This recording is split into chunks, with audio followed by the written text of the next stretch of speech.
সুপ্রিয় দর্শক আসসালামু আলাইকুম। আজ আমরা এসেছি রাজধানী হাতিরঝিল। তো দর্শক, আমরা হাতিরঝিল রাস্তা দিয়ে যাওয়ার সময় দেখছি একজন গার্মেন্টস কর্মী তিনি রাস্তায় দাঁড়িয়ে আছে। তা আসলে গার্মেন্টস কর্মী কেন রাস্তায় দাঁড়িয়ে আছে, কি কারণে দাঁড়িয়ে আছে, তার জীবনের কিছু কষ্টের কথা আমরা নিব। আপু আসসালামু আলাইকুম। ওয়ালাইকুম সালাম। আসসালামু আলাইকুম। সবাইকে আমি জানাচ্ছি আমার সালাম দিচ্ছি এবং সবাইকে আমার জন্য দোয়া করতে বলছি। আমরা যে পেটে দেয় আমরা রাস্তা বেড়েছি করোনা ভাইরাসের কারণে, কিন্তু আপনারা যদি আমাদের সাথে না সহায়তা করেন, আমি প্রধানমন্ত্রীর কাছে বলছি আমাদের জন্য আপনারা সবাই সাহায্য করেন। আমরা যে রাস্তা ঘুরে বেড়াই, কিন্তু আমাদের খাওয়ান আমরা পাচ্ছি না, কিন্তু সরকারে ঠিকই খাওয়ান দিচ্ছে, কিন্তু এটা আমাদের নেতারা সবাই হাতে রেখে আমাদের যেখানে 30 জন মানুষ আছে সেখানে আমাদের 10 জনকে দিয়ে চলে যায়, কিন্তু আমরা পাই না। আমরা যদি গার্মেন্টসের বেতনও দেয়নি, আমাদের 16 দিন ছুটি দিছে, কিন্তু আমাদের সেই বেতনটাও দেয়নি। এখন তো আমরা কীভাবে সংসার চলবে? বাচ্চাদের বেতনটা আমরা কীভাবে দিব? বাচ্চা দুটাকে স্কুলে ভর্তি করাছে, সে বেতনও দিতে হবে, বাচ্চাদের পরীক্ষাও আছে। যদি এটা না হয় তো আমরা কীভাবে চলবো, কীভাবে খাবো? আমার প্রধানমন্ত্রীর কাছে এটাই একটা অনুরোধ যে আমাদের জন্য কিছু সহায়তা পাঠাতে হবে। কিন্তু আমরা রাস্তা থাকি, কিন্তু সেখানে আমাদের থাকতেও দেয় না। আমাদের ঘরে খাবার যদি দিয়ে যায় ঘরে এসে, তাহলে সেখানে আমাদের কোনো অসুবিধা নেই, নাহলে আমাদের রাস্তা ঘুরতে হয় না। আজকে পেটের টানে আমরা রাস্তা ঘুরছি খাবার জন্য, কিন্তু আমাদের সেই খাবারটাও প্রয়োজন হচ্ছে না। আমাদের সামনেও এসে দেওয়া যাচ্ছে না যে আপনাদের যেটা পাও না সেটা আপনারা নেন, কিন্তু তা বল না। আমরা যদি বের হয়ে রাস্তায়, তার মধ্যে আমাদের দৌড়ান দেয় বা ধরে মারে, এরকম করে। মহিলা আর পুরুষ মানে না, পুলিশ এরকম করে। তো এটা কি আমাদের ছিল কপালে? আপনারা সেটা আমাদের বলবেন। আমি জনগণের কাছেও বলছি, প্রধানমন্ত্রীর কাছেও আমি এটা আবেদন জানাচ্ছি, এবং যে নেতারা আছে তাদের কাছেও আমি বলছি, কিন্তু আমি আর কি করতে চাই বলেন? শেষ পর্যায়ে আমি আর কোনো অন্য রাস্তা বেছে নিব? আপনারা এটাই বলবেন আমাকে। আমি তো এখন আর কিছু কোনো পথ খুঁজে পাইতেছি না। আজকে আমার কাছে টাকা থাকতো তাহলে আজকে আমি বাজার করে খাইতাম, তাও তো নেই আমার কাছে। আজকে আমাকে অর্থ ছাড়া আমাকে বের করে দেওয়া হয়েছে, তো আমি কীভাবে সংসারটা চলবে? আমার সেখানে আমার শাশুড়িকেও টাকা দিতে হয়, বাচ্চাদের খরচও দিতে হয়, আমার সঙ্গে ঘর ভাড়া 6,500 টাকা দিতে হয়। আমি এক পাকা ঘরে থাকি দেখে তার জন্য কি আমি সাহায্যটা পাবো না? বলেন আমাকে।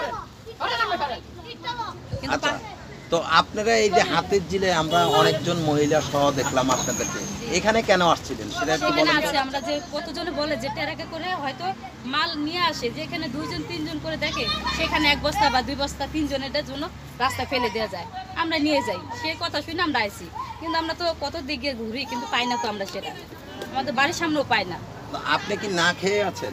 জি ভাই, আমাদের ঘরে বাজারটাও নাই, তার জন্য আমি রাস্তা বেরিয়েছি। তাহলে আমার মতন মেয়ে রাস্তা বাইরে বলেন?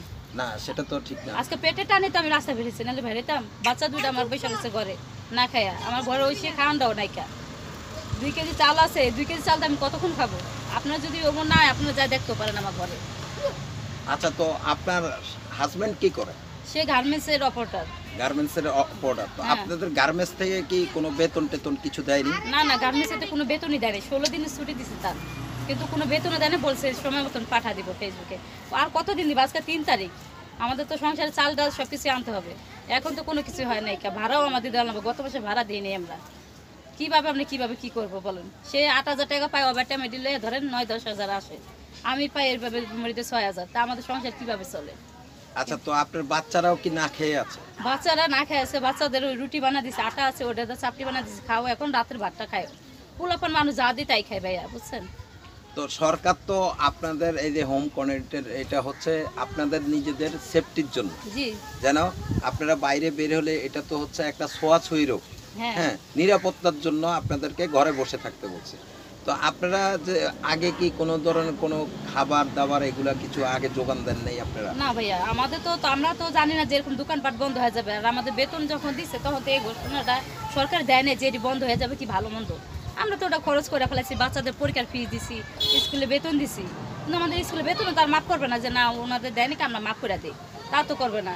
স্কুল বন্ধ দেওয়ার আগে আমাদের ফিসটা নিয়ে নিছে, আগে জমা, বেতনটা নিয়ে নিছে। এখন আবার আমাদের মেসেজ পাঠা দিছে যে বেতন দিতে হবে, 9 তারিখে স্কুল খুলবো, পরীক্ষা হবে কবে এটা ডেট দেওয়া দিব, কিন্তু আমরা কীভাবে কী করবো? আমরা তো এটা ভাবতে হইব, আপনাদের বলতে হইব সরকারের কাছে। আচ্ছা, তো এই আপনি কি করেন? আমি তো ভাইয়া বাসায় কাজ করি। আমি আজকে বাসায় গেছি, বাসায় বলতেছি যে কত বাসা থেকে তো চাল ডাল কত কিছু দিতেছে, কিন্তু আপনারা তো আমাদের কিছুই দেন না। কি তুমি এমনি কত কিছু সাহায্য দিই, আর কি দিব তোমাকে? এই কথা বলে আমাদের। কারো যদি ছুটি হয় তাহলে আমি কিন্তু আর কোনো কাজের মানুষ রাখবি না, আমাকে বলে এই কথা। তাই বলেন আমি আর কী করবো এখানে? সেখানে আমার টাকা চাইছি দেখি, আমি আমার তাহলে কিছু সাহায্য করেন, তাও করবে না সে, তাই কি করবো এখানে? আচ্ছা, আপনি যে বাসায় কাজ করেন তারা কি আপনাকে কোনো ধরনের কোনো সাহায্য সহযোগিতা করেছে? কিছু করে কমিটি যদি দেয় তাহলে আমিও দিব, এই কথা বলে। আমি তার ঘরে একা কাজ করি, আমার দিতে গেলে কয় টাকা দেওয়া লাগে বলেন? তাও আমাকে সাহায্য করে নাই। আচ্ছা দর্শক, আপনারা দেখছেন করোনা ভাইরাসের জন্য আমাদের এই বোনটি রাস্তায় বের হয়ে গেছে খাবারের জন্য, 2টি সন্তান ঘরে না খেয়ে আছে। তো অনেকেই আছে আমাদের দেশে, অনেক অর্থশালী, অনেক অর্থওয়ালা। তো আমরা যদি সকলে মিলে অসহায় দরিদ্র যারা আছে তাদের পাশে যদি একটু দাঁড়াই, হয়তো তারা না খেয়ে মরতে হবে না। আসলে করোনা ভাইরাসের জন্য মানুষ তো বাসার থেকেই বের হতে পারে না, কিন্তু তারা বাসায় থেকে কি খাবে, পেটের দায়ে রাস্তায় বের হয়ে গেছে। তো আমরা এই দিক দিয়ে যাচ্ছিলাম, যাওয়ার পথে দেখলাম ওনারা রাস্তায় অনেক কষ্ট করে দাঁড়িয়ে আছে। তো আপনি যে রাস্তায় দাঁড়িয়ে আছেন সেটা আপনি কিভাবে খবর পাইলেন, কেমনে দাঁড়ায় রইলেন, কেন দাঁড়ায় রইলেন? না শুনুন, আমাদের গলিতে 2 নম্বর গলিতে আমি থাকি। 2 নম্বর গলিতে অনেকজনে বলে রাত 1টা 1:30 তুই তারা বাইরে থাকে, যে রাত 1টার দিকে আইসা টেরাকে পিক আপ করে আসা এইভাবে মাল দেওয়া যায়। আবার এই যে হাতিঝিল থানাও দেয়, কিন্তু আমরা তো তা পাই না। আমরা ঘরে থাকি, আমাদের যেমন বলছে করোনা ভাইরাসের জন্য ঘরে থাকতে, আমরা থাকি দেখে কি আমরা পাবো না? তাই এখন ওনারা বলে বাইরে বাইরেলে সেটা তো পাওয়া যায়, তার জন্য আমরা আজকে রাস্তা বেরিয়েছি। নাহলে তো আমরা তো রাস্তা বাইরানোর কোনো কথাই না। আমার একটা প্রতিবন্ধী ভাই আছে, সে চলাফেরা করা পারে না, খাইতে পারে না, বাপে একজন রিক্সা চালায়। আমি যদি 2-1 মুঠ আনি সেটা আমার বাপ মাও খাইতে পারবে, সেই জন্য আমি রাস্তা বেরিয়েছি। নাহলে তো আমি আর রাস্তা বেরাইতাম না ভাই আজকে। মানে আপনি পেটের দায়ে রাস্তায় বের হয়েছেন? হ্যাঁ এই তো। আচ্ছা, তো তার মানে আপনি পেটের দায়ে বাইরে হয়েছেন। তো আপনাকে যদি কেউ খাবার কিংবা আপনাকে যদি কেউ সহযোগিতা দিতে চায়, তাহলে কিভাবে আপনাকে সহযোগিতাটা আপনার কাছে পৌঁছাবে সেই ব্যবস্থা আমার একটা মোবাইল নাম্বার আছে, আমার বাড়ির ঠিকানা আছে, আমি বলে সেখানে আমাকে দিতে পারে। আচ্ছা, তো আপনার ফোন নাম্বারটি একটু বলুন। 01836323790। আরেকবার বলুন। 01836323790। আপনার নাম? তানিয়া। আচ্ছা, আপনার বাসার ঠিকানা কোথায়? 357/14-1 ডি, মধুবাগ, লিলি মঞ্জিল। আচ্ছা, এখানে যদি যায় আপনাকে, তাহলে আপনার জন্য যদি কেউ কোনো খাবার দিতে চায়, কেউ কোনো সাহায্য দিতে চায়, এখানে গেলে আপনাকে পাবে? হ্যাঁ, যা বলবে তুহিনের আম্মু বা তুষার আম্মু কোথায় থাকে দেখা দিবে সবাই। আচ্ছা, তাহলে এই মানে আপনার ছেলেদের নাম বললেই দেখা হ্যাঁ, দিবে? তুহিন তুষারের মা কোথায় থাকে বললেই দেখা দিবে। আচ্ছা, তো দর্শক, আপনারা যারা আছেন, যাদের অনেক টাকা পয়সা আছে, তারা অবশ্যই অসহায় দরিদ্র যারা আছে আমাদের দেশে, আমাদের দেশটি হচ্ছে ছোট দেশ, অনেক জনগণ, সরকার কত জনের দিকেই তাকাবে। তো আপনারাও যদি সকলে মিলে, যাদের অর্থশালী আছেন যারা, তারা যদি সকলে মিলে এদের পাশে একটু সহযোগিতা করেন, একটু হেল্প করেন, হয়তো তারা একটু সুন্দরভাবে তাদের জীবনযাপন কাটাতে পারবে। তারা তো এখন করোনা ভাইরাসের জন্য, যেটা আপনারা জানেন, সকলেই জানেন, কেউ ঘর থেকে বের হতে পারে না। তো আপু, আপনি কোনো সহযোগিতা পান নাই? না ভাই, আমি এখন তো কোনো কিছু পাইনি। কোনো সহযোগিতা না। পান নাই? তো আপনার ঘরে, মানে আমরা তো যেটা জানি বাঙালিরা চিন্তা না, করে আমাদের বলে কি আমরা এই এলাকার নাগরিক নই, আমরা তো এই বাংলাদেশেরই নাগরিক। আমি মধুবাগেরই ভোটার, কিন্তু আমার তো এখানে পাওয়া নেওয়ার উচিত, তাই না? আমাদের তাও আমাদের কিছু বলে না। যদি আমরা ভোটের কাগজ নিয়ে যাই, আমাদের চেহারা দেখে কোনো কথা না, চেহারা দেখে দেখে তারপর ওনারা জিনিস দেয়। কিন্তু আমরা যে আমাদের কোনো গ্যারাজই করে না তারা, তাহলে আমরা কিভাবেই করবো বলেন? আচ্ছা, তো দর্শক, আপনারা আসলে দেখছেন যে মানুষ কতটা অসহায় অবস্থা আছে, সেই কথাগুলো আমরা তুলে ধরছি। এবং কি আমাদের আশেপাশে অনেক মানুষ আছে না খেয়ে আছে। যদি আমরা সকলে মিলে এই দুর্ভিক্ষর সময়, এই সময় আমরা যদি একটু তাদের পাশে দাঁড়াই, একটু যদি তাদেরকে সহযোগিতা করি, হয়তোবা তারা সুন্দরভাবে জীবনযাপন কাটতে পারবে। আমরা তো আপু, আপনার আশেপাশে এই ধরনের কি আরো আছে যে যারা না খেয়ে আছে? জি ভাইয়া, হ্যাঁ অনেকে আছে। কেউ রিক্সা চালায়, কেউ আবার ধরেন কাঁচা মাল বিক্রি করে ঘুরা ঘুরা, কেউ বাসায় কাজ করে, কেউ আসুন তো এখন তো পায় না। যে কয়দিন আপনারা সহায়তা দিতে আছেন সরকার থেকে, কিন্তু আমাদের এখানে এখন তো কেউ পায় নাই। গেলে আমাদের রিটার্ন দাদা দেওয়া হয়ে গেছে আপনার জানগা চইলা।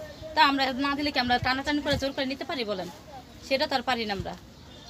আচ্ছা, তো আপনি কি এই দেশের জনগণের উদ্দেশ্যে কিংবা আমাদের মাননীয় প্রধানমন্ত্রীর উদ্দেশ্যে আর কিছু বলার আছে? আমার প্রধানমন্ত্রীর কাছে একটাই অনুরোধ, যে আমরা যে ফ্যামিলি আছি, যে গরিব মানুষ আছে আজকাল না খাই রয়েছি, তাদের জন্য আমার সহায়তা দেওয়ার জন্য আমি অনুরোধ বলছি প্রধানমন্ত্রীর কাছে। আচ্ছা, তো দর্শক, আপনারা দেখছেন, তো দর্শকের উদ্দেশ্যে আপনার কিছু বলার আছে? দর্শকের ওপর শুনেন, আমারও যেমন পেটের ক্ষুদা আজকে আমি রাখছি, দর্শকের সেমন নামছে। এখন আমি চাই দর্শকের জন্য কিছু সাহায্য আসে, জানি আমার জন্য যে এটুকু আসুক, দর্শকের জন্য জানি সেটুকু আসুক, এই একটা অনুরোধ। তো দর্শক, আপনারা দেখছেন, আপনারা যে যেখানে আছেন, যে যেভাবে আছেন, যদি পারেন এদেরকে একটু সহযোগিতা করবেন, এরা যেন সুন্দরভাবে এদের জীবনযাপন কাটাতে পারে। তো আপনারা সকলে ভালো থাকবেন, সুস্থ থাকবেন। আসসালামু আলাইকুম। দর্শক যারা আমাদের এই চ্যানেলটি দেখছেন অবশ্যই ফলো রাখবেন। আমরা অসহায় দরিদ্র যারা আছে তাদেরকে তুলে ধরছি।